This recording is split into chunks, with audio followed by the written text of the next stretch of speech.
ਤੇ ਜੇ ਸਵਾਲ ਅੰਦਰੋਂ ਪੈਦਾ ਹੋਏ ਨੇ, ਇਹਨਾਂ ਦਾ ਜਵਾਬ ਬਾਹਰੋਂ ਨਹੀਂ ਮਿਲੇਗਾ, ਅੰਦਰੋਂ ਹੀ ਮਿਲੇਗਾ। ਪੰਡਤ ਗਣੇਸ਼ਾ ਸਿੰਘ ਨਿਰਮਲੇ ਮਹਾਤਮਾ, ਉਹਨਾਂ ਨੇ ਦਸਮ ਗ੍ਰੰਥ ਦੀਆਂ ਕੁਝ ਬਾਣੀਆਂ ਦਾ ਟੀਕਾ ਕੀਤਾ।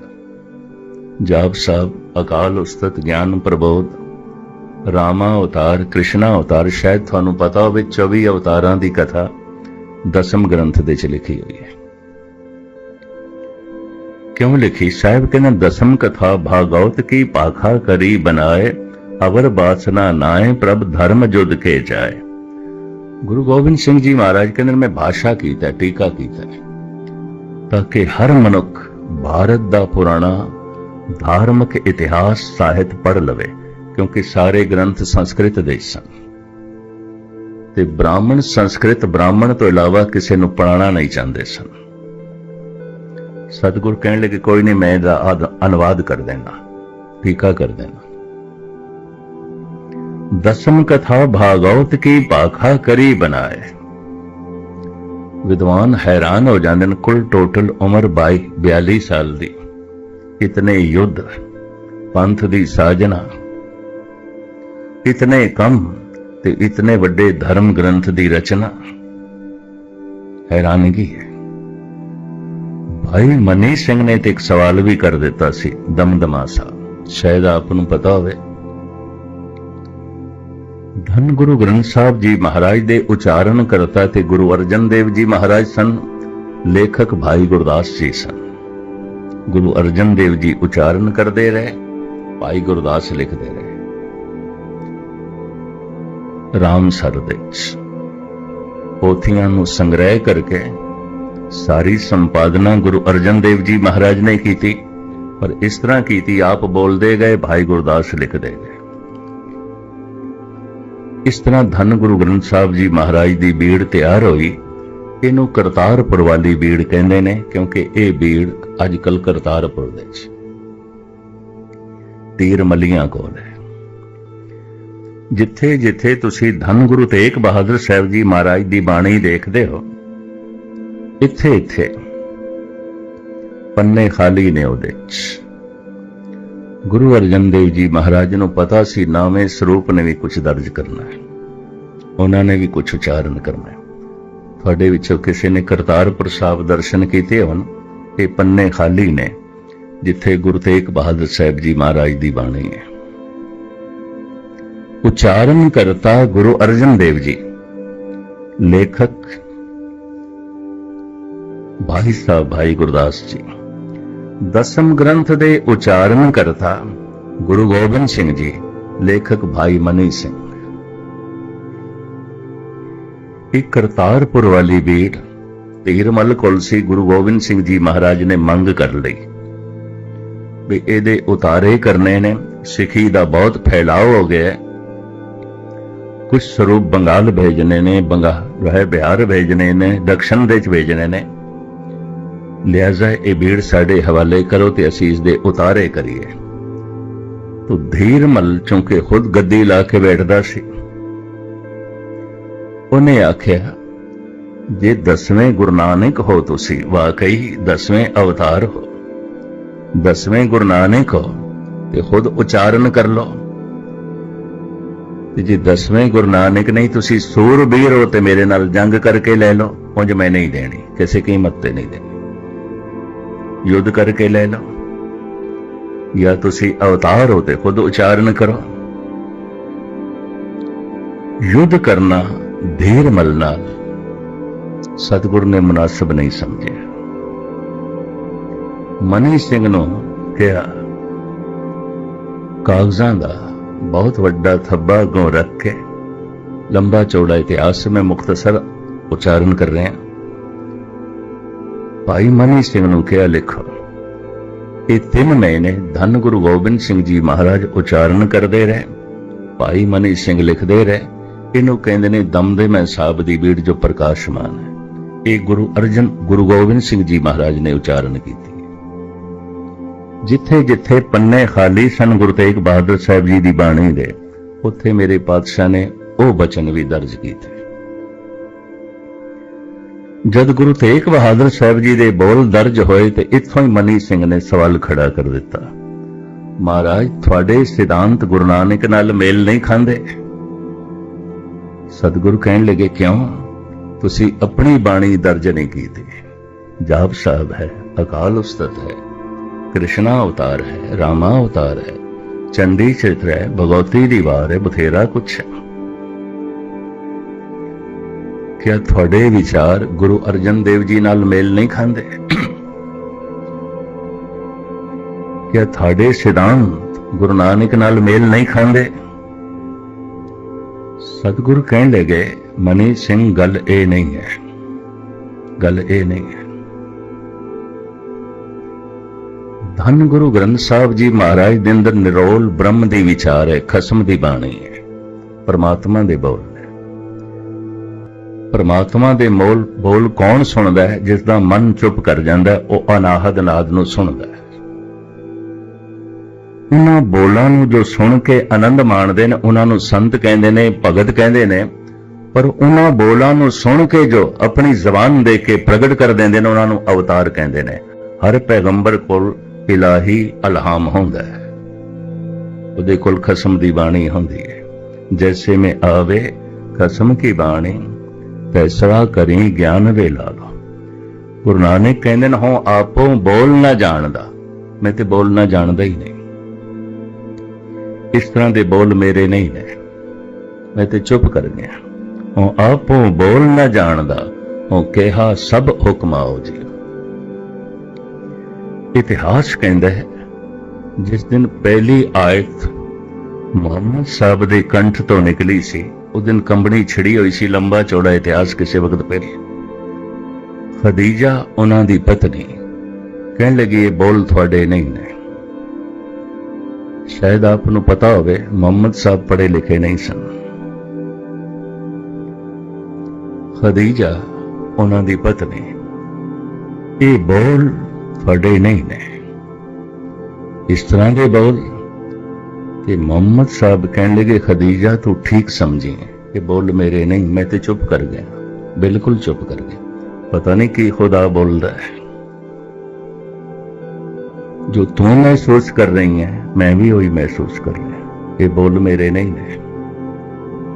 इस वास्ते सारा अहले इस्लाम कहता है, कुरान नाज़िल हुई है, उच्चारण नहीं हुई।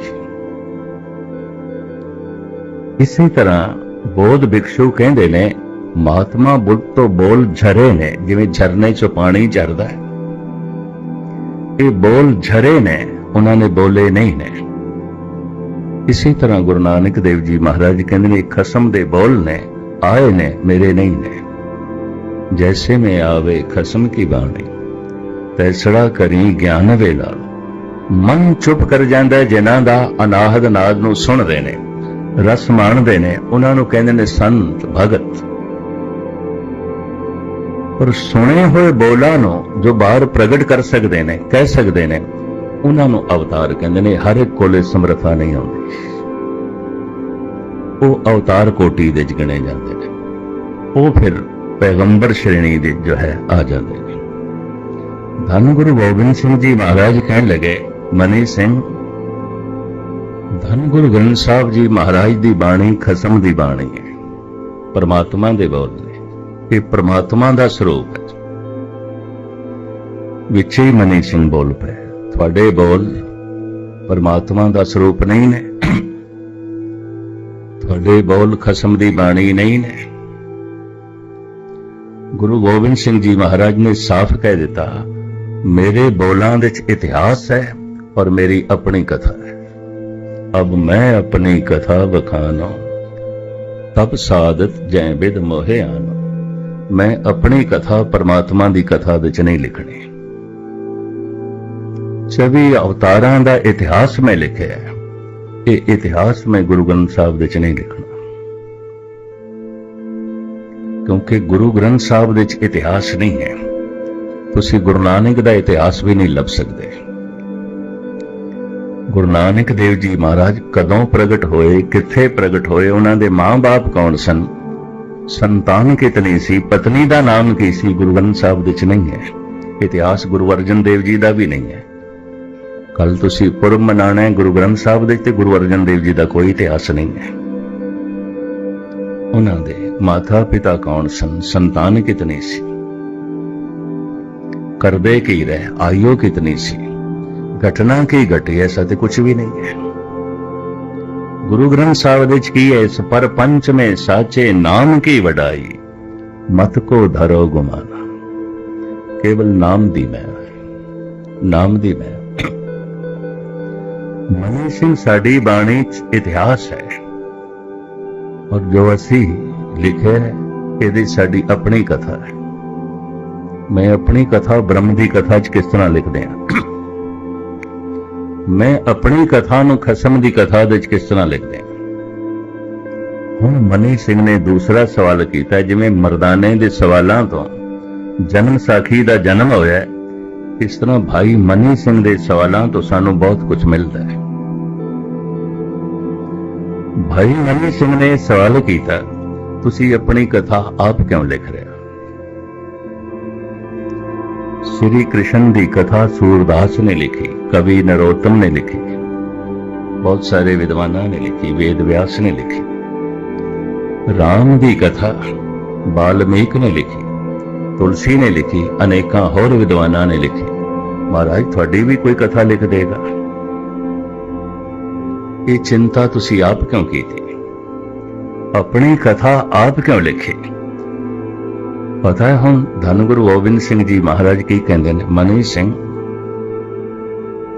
सूरदास, नरोत्तम, कैसव जब भावना के वेग विच आए ने, अवतारी पुरुष श्री कृष्ण नूं भगवान कह बैठे ने, परमात्मा कह बैठे। और इस तरह तुलसी भी जब भावना के वेग विच आया है, उन्हें राम नूं भगवान कह दिता है, रब कह दिता है। रब दा अवतार नहीं, रब दे भेजे हुए दूत नहीं, सीधा रब ही कह दिता। मैनू डर लगता है कोई सिख श्रद्धा विच आके मैनू परमात्मा कह दे, तो ये सारी गुरु नानक ते मेरी कीती किताई ते पानी फिर जाएगा। इस वास्ते मैं ये शब्द लिखना लाजमी समझदा, जो हमको परमेश्वर उचरहें ते सब नरक कुंड में पड़े। तो फिर तुसी कौन हो? मोको दास तवन का जानो, या मैं भेद न रंच पछानो। मैं हूं परम पुरख को दासा, देखन आयो जगत तमाशा। मैं तो उस परमात्मा का निमाणा सेवक हाँ, ओदा संदेशा जगत नूं देण वास्ते आया। जो निज प्रभु मोह सो कहा, सो कहो जग माय। जो कुछ प्रभु नूं कह मैनू संदेश वाहक की तरह मैं जगत नूं सुनाना है। बड़ा सोहना बोल ये मुहम्मद साहब नाल जोड़िया गया। पैगंबर, पैगंबर का मतलब की होंदा? घर घर पैगाम देना। खुदा ने जो आख्या वो घर घर सुनाना, पैगंबर। इहदे च कोई बहुत वड्डी मान तान वाली गल नहीं है। जिवें एक पोस्टमैन घर घर चिट्ठी पहुंचावे, जैसे कोई संदेश वाहक घर घर दे संदेशा देवे। पैगंबर, जो निज प्रभु मोह सो कहा, सो कहो जग माय। महाराज कहते मैं तो एक निमाणा अदना जिहा सेवक हाँ, प्रभु का संदेशा घर घर पहुंचाना। जेड़ा मैनू परमात्मा करके आखेगा मैं लिखना लाजमी समझदा। जो हमको परमेश्वर उचरे, ये अपनी कथा विच लिखे। और यह भी लिखे है कि लिखारियां ने किवें अवतारां नूं ही रब बना दिता ते रब तक पहुंचण ही नहीं दिता, रस्ते च रोक के रख दिता है। इस वास्ते साफ कहने, जो हमको परमेश्वर उचरे ते सब नरक कुंड में परे। मोको दास तमन का जानो, या मैं भेद न रंच पछानो। मैं हूं परम पुरख को दासा, देखन आयो जगत तमाशा। साहिब कहते धार्मिक जिंदगी मनुख की उस दिन शुरू होती है। किस दिन? जिस दिन मनुख के अंदर धार्मिक सवाल पैदा होते हैं। अगर पैदा होन तो वह बंदा गुरुद्वारे आया है, तो शरीरक सवाल लेके आया है, तो हॉस्पिटल दे च आया है, गुरु कोल नहीं आया। आर्थिक सवाल लेके आया है तो बाजार दे च आया है, गुरु कोल नहीं आया। परिवारक सवाल जो है लेके आया है, किसी समाजिक इकट्ठ दे च आया है, ਇਹ ਧਾਰਮਿਕ ਇਕੱਠ ਦੇ ਚ ਨਹੀਂ ਆਇਆ। धार्मिक इकट्ठ दे ते ओही आया है, गुरु कोल ते ओही आया है जिस दे अंदर धार्मिक सवाल पैदा हो गया, ऐ गुरु मन क्यों नहीं जुड़ता? जी मन ज्योत स्वरूप है तो इतना कलेश क्यों है, इतना दुख क्यों है? जी मन आनंद स्वरूप है, प्रकाश स्वरूप है तो इतना अंधेरा क्यों है, इतना अंधकार क्यों है? अगर मन अगम है तो इतना तुच्छ क्यों बने आया है? ऐसे सवाल जिस दिन पैदा होवन उस दिन धार्मिक जिंदगी शुरू होती है।